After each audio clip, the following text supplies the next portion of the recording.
Bonjour à toutes et à tous, bienvenue pour cette nouvelle édition de votre journal. Un journal un peu particulier, vous pouvez le voir, comme pour le 24 décembre. Nous avons décidé de quitter le plateau de TV Vendée pour venir enregistrer ici, au Haras de la Vendée, à La Roche-sur-Yon. Alors nous aurons une première partie classique avec de l'actualité, puis nous accueillerons ensuite Guillaume Assir-Bécard, artiste équestre vendéen et créateur d'un nouveau spectacle présenté ici au Haras pendant les fêtes de fin d'année. Nous y reviendrons tout à l'heure. Avant cela, je vous propose de commencer cette édition avec le réveillon de la Saint-Sylvestre. Ça y est, c'est ce soir. Vous serez peut-être nombreux à le fêter depuis chez vous. Le Nouvel An, une période intense donc pour les commerçants, notamment les grandes distributions. Justement, nous avons suivi ce matin la préparation des produits de fête à l'Hyper-U de La Roche-sur-Yon. Depuis 5 heures, toutes les équipes sont à pied d'œuvre. Grégoire de Châtillon. Bien avant que l'hypermarché n'ouvre, cela s'active déjà de bonne heure dans cette chambre froide.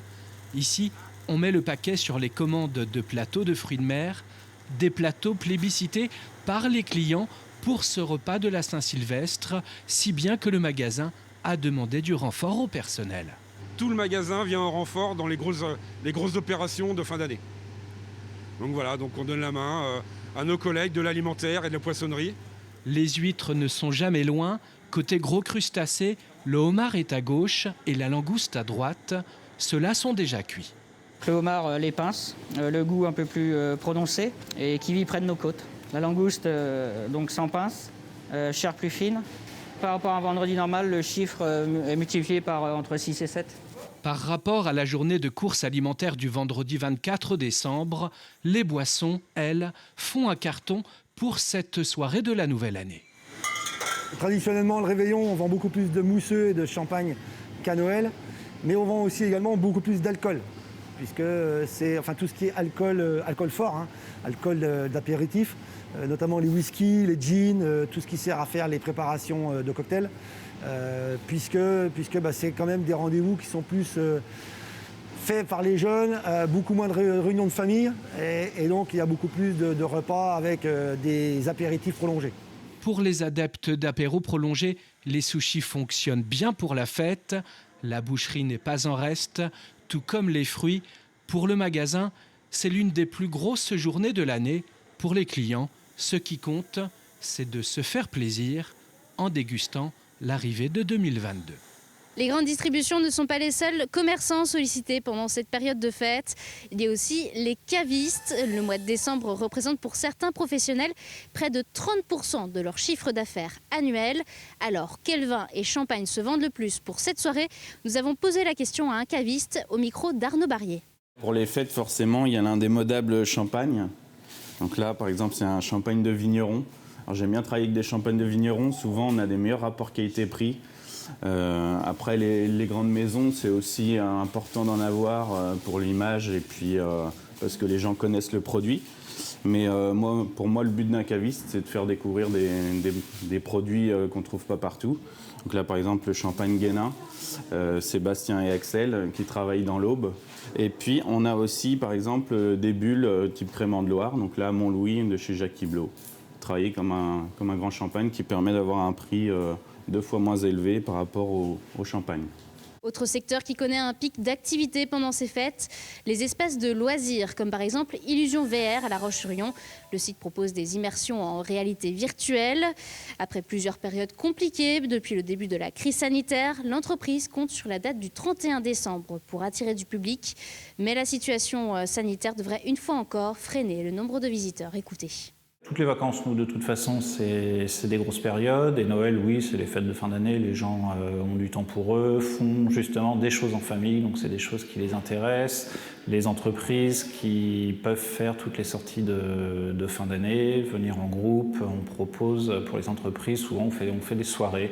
Avec un bémol cette année où, effectivement, pour les entreprises, c'était beaucoup plus compliqué de réussir à s'organiser et de pouvoir le faire et d'avoir la volonté de le faire sans prendre de risques. On a eu pas mal d'annulations. Comme tous les escape games, toutes les entreprises de jeux, de loisirs comme nous. On est pas mal bloqués, oui, par la situation sanitaire. Oui. Vous le savez, quand on évoque les fêtes de Noël, on pense aussi à la solidarité. À Saint-Gilles-Croix-de-Vie, 3 élèves du lycée Sainte-Marie-du-Port ont organisé récemment une vente de gâteaux et de boissons chaudes sur le quai. La particularité, c'est que l'argent a ensuite été intégralement reversé à l'antenne vendéenne de l'association Autistes sans frontières.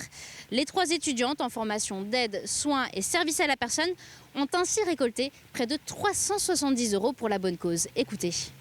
Avec les fonds qu'on va récolter, on va leur donner les fonds et on va aller avec eux pendant une journée ou pendant plusieurs jours pour aller acheter les objets ou les jeux pour les enfants. Donc ça peut être des hand spinners pour les détendre, ça peut être des livres qui vont faire des chansons. En fait, tout en les divertissant pour que ça soit moins dur pour eux d'aller faire des activités ou d'aller chez le coiffeur ou d'attendre. Ça met du baume au cœur que des jeunes comme ça aient un esprit de solidarité et une envie d'aider comme ça spontanée. C'est dans le cadre de leurs études, mais cependant elles ont des belles valeurs et voilà, elles ont simplement envie d'aider. Voilà ce qu'on pouvait dire de l'actualité de ce dernier jour de l'année 2021. Alors maintenant je me retrouve avec Guillaume Massir-Bécard. Bonjour. Bonjour. Alors vous êtes artiste équestre, originaire de Vendée. Vous avez créé cette année, pour les fêtes de fin d'année, un spectacle intitulé Rêve à la gare. Alors il y aura bien sûr une représentation là ce soir ici au Haras. Expliquez-moi un petit peu ce spectacle, qu'est-ce qu'on y retrouve en quelques mots?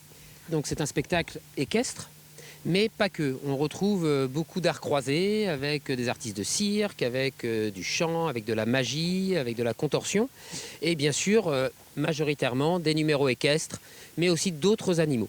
L'intérêt de ce spectacle, c'était de transporter un peu les gens à travers un voyage, pour le coup, puisqu'on se retrouve dans une gare. Mais le voyage ne sera peut-être pas celui qu'on attend, puisque ce train n'arrivera finalement pas à l'heure qui était prévue. Et on part dans les rêves d'une petite fille et on découvre un petit peu ses peurs, ses attentes et avec une fin peut-être auquel on ne s'attend pas forcément. Voilà. Alors vous avez dit, c'est un spectacle équestre. Finalement, si je comprends bien, c'est plus que de simples prouesses équestres. En fait, il y a une vraie histoire derrière. Tout à fait. Ce que je voulais faire, c'était vraiment mettre la technique au service de l'histoire et pas l'inverse. C'est-à-dire qu'on n'a pas fait une histoire pour pouvoir justifier de faire des prouesses avec les animaux et choses comme ça. On ne recherche pas Il y a de la prouesse équestre parce qu'on a fait venir des artistes qui viennent de toute la France et même de l'Europe, puisqu'il y en a qui viennent de Belgique. Mais ils sont vraiment au service de l'histoire. Le but, c'était vraiment de faire passer des émotions et on se sert de ce qu'ils savent faire pour servir en effet cette histoire et pour que à chaque prouesse, en fait, il y ait une raison de la faire dans l'histoire. On ne fait pas de la prouesse pour de la prouesse. Chaque chose est justifiée pour qu'on puisse avancer dans l'histoire. Alors là, cette année, en fait, vous avez eu plusieurs représentations sur tout le temps des périodes de vacances scolaires.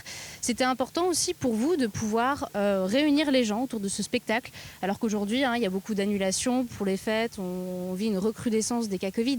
Donc qu'est-ce que ça représente aussi de pouvoir réunir les gens pendant cette période compliquée? Alors déjà, nous, ça nous rassure parce qu'au bout d'un moment, on se demandait si on allait pouvoir continuer à faire notre métier, tout simplement, puisqu'on fait partie des choses qui ne sont pas essentielles.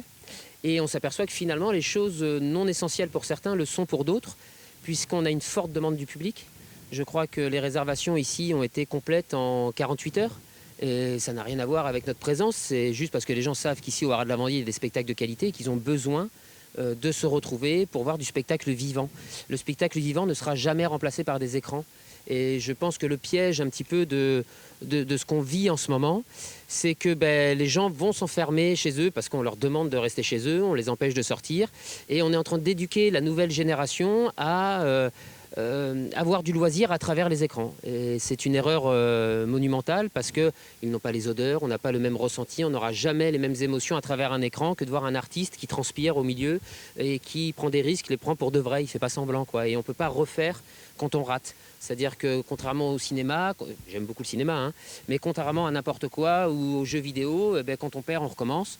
Là, ici, on recommence, mais on peut se faire mal pour de vrai. Et l'émotion n'est pas la même quand on voit un spectacle avec des acteurs qui sont là pour de vrai, qui sont vivants. Et voilà, tout l'intérêt du spectacle vivant, c'est que je crois qu'on est dans une période qui nous incite à rester devant nos écrans, alors que c'est tout le contraire qu'il faut faire. Il y a une petite crainte aussi pour l'avenir, par exemple l'année 2022, comment ça va se passer pour vous? Il y avait déjà des projets prévus, donc concrètement, quels projets sont maintenus ou annulés? Alors, est maintenue notre présence ici encore l'été prochain. Enfin, d'ici là, il peut se passer des choses, mais normalement, l'été prochain, on revient avec le spectacle à cheval sur le temps et une équipe différente de celle qu'est là cet hiver. Moi, j'avais des prévus de sortie à l'étranger, donc janvier, février, qui sont malheureusement annulés à cause du Covid. Et après, on est un petit peu dans le flou artistique, mais on va mettre cette période de flou pour, pourquoi pas, écrire de nouveaux spectacles pour l'avenir. Un jour ou l'autre, il faudra bien qu'on vive avec ou sans cette pandémie, mais il faudra bien que les gens continuent à vivre. Et là, on sera là pour leur proposer du rêve. Juste dernière question, brièvement, comment vous voyez cette année 2022 qui arrive ? Moi, je suis plutôt de nature pessimiste, alors peut-être mieux poser une autre question. Si on essaie de si voir ça un arrêtait petit peu- qu'à l'année 2022, alors professionnellement, je ne sais pas comment elle sera. Dans la vie de tous les jours, moi, pour être très honnête avec vous, je déteste la période dans laquelle on vit. Donc voilà, je déteste ce système de réseaux sociaux, je déteste les décisions qui sont prises, je suis profondément nostalgique des années 80 où les jeunes se retrouvaient avec leur mobilette au coin de la rue pour refaire le monde et pour avoir leur premier flirt, alors que maintenant ils font tout en réseau sur des ordinateurs. Voilà, je suis un nostalgique moi des années 80, donc l'avenir, je ne vais pas trop dire ce que j'en pense, mais j'espère me tromper en tout cas. J'espère pour vous aussi, en tout cas ça reviendra. Merci en tout cas d'être venu ici sur le nouveau plateau de TV Vendée. Je vous souhaite bon courage pour vos représentations et puis pour l'année 2022 du coup. Eh ben, merci à vous. Et puis l'avenir, vous allez nous la faire avec la météo. Je suis sûr qu'elle sera parfaite. C'est sûr, un point météo avant de se quitter. Eh bien, ce week-end, le temps s'annonce plutôt mitigé sur toute la Vendée. Samedi, le ciel devrait être globalement nuageux, mais l'après-midi, quelques éclaircies devraient apparaître. Du côté de dimanche, les nuages devraient être toujours présents avec les mêmes risques de précipitations dans l'après-midi. Côté température, comptez entre 12 et 15 degrés tout au long du week-end. C'est la fin de ce journal. Merci à tous de l'avoir suivi. Merci également au Haras de la Vendée de nous avoir permis d'enregistrer ici, sur ces lieux. Quant à moi, je vous souhaite un très bon week-end et une très bonne année 2022 de la part de toute l'équipe de TV Vendée.